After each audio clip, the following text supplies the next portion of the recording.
Education is the most powerful weapon which you can use to change the world, said by Nelson Mandela. Hello everyone, good morning to all of you, respected principal, director, teachers and my dear friends. Today I am here to present a speech on education and why it is important. Education plays a very important role in everyone's life. It is very necessary to live a great and better life. For that it is very important to get a proper education. The word education not only means equally knowledge. The first objective of getting a good education to become a good citizen and then to become a successful person is personal and professional life. Good education will always our confidence level.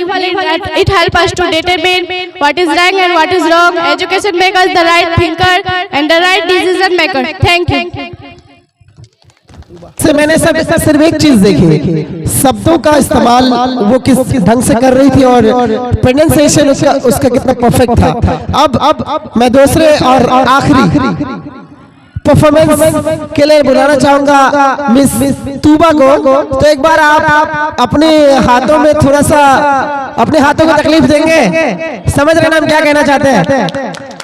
मजा नहीं आ रहा है लेकिन चले कोई बात नहीं, ये परफॉर्मेंस शायद आपको मजबूर कर दे। Miss Tuba, yes for Urdu speech.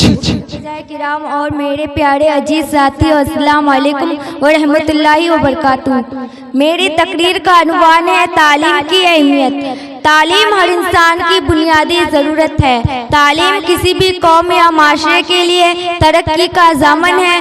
तालीम हासिल करने का मकसद डिग्री हासिल करना नहीं होता है, बल्कि इसके साथ इखलाक, तहजीब, तमीज़ सीखना भी। तालीम इंसान को हमेशा जहनी, जिस्मानी और रूहानी नशो नमा कर लेता है। तालीम इंसान को खुदा, सरपरस्ती, इबादत, मोहब्बत, खुलूस, वफादारी और हमदर्दी करना सिखाता है। तालीम का मतलब मुख्तलिफ चीज़ों को जानना और अपने इल्म से दुनिया को और दीन इस्लाम को तलाश करना है। तालीम जिसके अंदर दाखिल होती है वो सादगी इख्तियार कर लेता है। इल्म और अमल का शौक़ बढ़ाते रहेंगे हम, इल्म और अमल का शौक़ बढ़ाते रहेंगे हम, सोए हुए दिलों को जगाते रहेंगे हम। अस्सलाम वालेकुम व रहमतुल्लाहि व बरकातुहू। वालेकुम अस्सलाम। बेस्ट परफॉर्मेंस दी एग्जाम में, कड़ी मेहनत की और उस हार्ड वर्क को थोड़ा सा इंकरेज करने के लिए बहुत ही बेहतरीन इनिशिएटिव ब्रिलियंट पब्लिक स्कूल की तरफ से लिया गया है, ताकि बच्चों में एक कंपटीशन पैदा हो और अगले साल हर वो बच्चा टॉप करने की कोशिश करे। टॉप तो कोई एक ही कर सकता है, लेकिन टॉप करने के फहरिस्त में जब वो आता है तो यकीनन खुद की तरक्की कर जाता है। लेकिन किसी भी बच्चे को निराश नहीं करने का ये इनिशिएटिव मुझे और अच्छा लगा, क्योंकि हर वो बच्चा जो इस ब्रिलियंट पब्लिक स्कूल में पढ़ता है उन सब के लिए स्कूल ने कुछ न कुछ जरूर रखा है। तो ये बहुत ही बेहतरीन एक तरह से अप्रोच, पॉजिटिव एटीट्यूड जो ब्रिलियंट पब्लिक स्कूल की तरफ से मुझे दिखा, ताकि किसी भी बच्चे को जो है अंडर कॉन्फिडेंस ना फील हो। वो सारी चीज़ों को मद्देनजर रखते हुए मैं एक बार फिर से जो लोग खड़े हैं उनसे गुजारिश करूंगा, सर आप बैठ जाएं। कुछ चेयर्स एम्प्टी हैं, खाली हैं, कुछ वैकेंट सीट्स हैं, उन पे जाके का शौक बढ़ाते रहेंगे, सोए हुए दिलों को जगाते रहेंगे। बहुत बहुत शुक्रिया। यहाँ पे तशरीफ फरमा अहले इल्म हजरात, मुअज़्ज़ज़ सामीन और स्कूल के मैनेजमेंट, तमाम लोगों को मेरा सलाम अर्ज है। आज हम लोग यहाँ पे जिस मौके पे एक जगह जमा हुए हैं, यह एक तालीमी प्रोग्राम है। तो आज जिस प्रोग्राम के तहत हम लोग यहाँ जमाए हैं, तो उसी के हमारे चाकुलिया में सबसे अगर पिछड़ा हुआ इलाका है तो शाहपुर 2 है। आखिर इस पिछड़ा हुआ होने की वजह क्या है, हम लोग कभी इस पर गौर नहीं किए हैं। अगर हम लोग ध्यान दिए हैं तो फालतू चीजों पर खामोखा चौक चौराहे में चाय की दुकान में, पान की दुकान में सियासत की बातें और दूसरी बातें करते रहते हैं। लेकिन हमारा बच्चा क्या करता है, हमारे बच्चों को क्या करना चाहिए, कौन सी तालीम दिलाना चाहिए, इसके पीछे कोई मेहनत नहीं होती है। हमारा बच्चा स्कूल अगर जाता भी है कोई, तो उसके पीछे उसकी कोई खबरगिरी नहीं होती है कि हमारा बच्चा स्कूल जाता है, क्या पढ़ता है क्या नहीं पढ़ता है। बस बच्चा जो भी करता है अपने बलबूते पर करता है, गार्जियंस की तरफ से उसको कोई सपोर्ट नहीं मिलता है। अगर हम लोग अब भी नहीं होश के नाखून लेंगे तो कब लेंगे। आज हम लोग रोना रोते हैं कि हमारे ऊपर तरह तरह के जुल्म ढाए जा रहे हैं, हमारी बातें सुनी नहीं जा रही है, तो कब तक सुने, ऐसा हम लोग बहाना करते रहेंगे।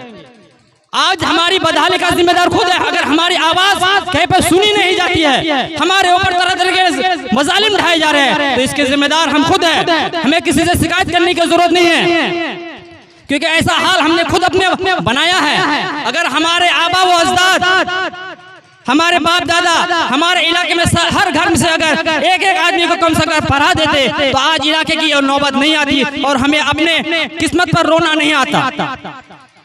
तो अगर अब हम लोग के ये सबकी जिम्मेदारी है, कोई आसमान से फरिश्ते आकर हमारे इलाके की हालत को, हमारे पसमानगी को दूर करने वाले नहीं है। हमको दूर करना है, हमको ठान लाना है कि हमारे घर से भी सबको, हर बच्चा को पढ़ाएंगे, हर बच्चे को स्कूल भेजेंगे। और हमारे इलाके में खास करके कुछ लोगों का ये टेंडेंसी बन गया है कि पढ़ा लिखा करके क्या करेंगे, नौकरी तो होती नहीं है। तो आप लोगों को अगर जब पढ़ेंगे लिखेंगे तो यह भी आपके अंदर सोच हो जाएगी कि सिर्फ पढ़ना लिखना ही मकसद नहीं होता है, पढ़ लिख करके मकसद ये नौकरी करना हासिल नहीं होता है।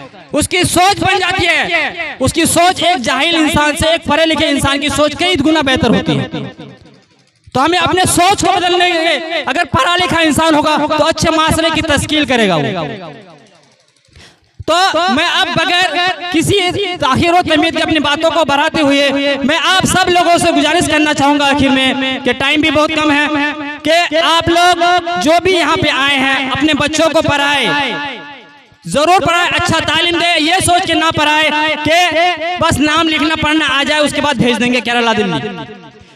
तो केरला दिल्ली अगर जो जाते हैं तो उससे भी जाकर के आप पूछिए कि उस वक्त उसको उस तालीम की अहमियत पता चलता है, जब लोगों के सामने उसको उठना बैठना पड़ता है, पढ़े लिखे लोगों के सामने, और उसकी वहाँ होटल में फैक्ट्री में क्या अहमियत रह जाती है। अगर पढ़ा लिखा नहीं है तो उसको नीचे दर्जे का काम करना पड़ता है, उस वक्त वहाँ पे वो अपने आप को शर्मिंदगी महसूस करता है। तो हम लोग भी चाहे कि हमारे बच्चे भी आला ओहदे पर, आला तालीम हासिल करके आला ओहदे पर पहुंचे और अपना इलाके का, अपने घर का, अपने माँ बाप का, अपने इलाके का नाम रोशन करे। क्या सब कोई चाहते हैं ऐसा कि हमारे इलाके से, हर घर से हर बच्चा पढ़ा लिखा हो, अपने बाप का, अपने इलाके का नाम रोशन करे? तो अगर चाहते हैं तो सोचने की और जरूरत नहीं है, बहुत वक्त निकल चुका है हमारा, बस अभी से हम लोग को ये स्टेप लेना होगा। अगर एक टाइम ऐसा नौबत तो नहीं आई है, अगर खुदा ना खास्ता ऐसा नौबत आ भी जाए कि एक टाइम अगर भूखे रह करके अपने बच्चों को पढ़ाने की जरूरत है, तो एक टाइम भूखे रह करके भी अपने बच्चों को पढ़ाने की जरूरत है, नहीं तो हमारा इलाका, हमारा समाज कभी सुधर नहीं सकता है। तो अब मैं आप लोगों के सामने यही कहकर अपनी बातें खत्म करना चाहूंगा। बहुत बहुत शुक्रिया।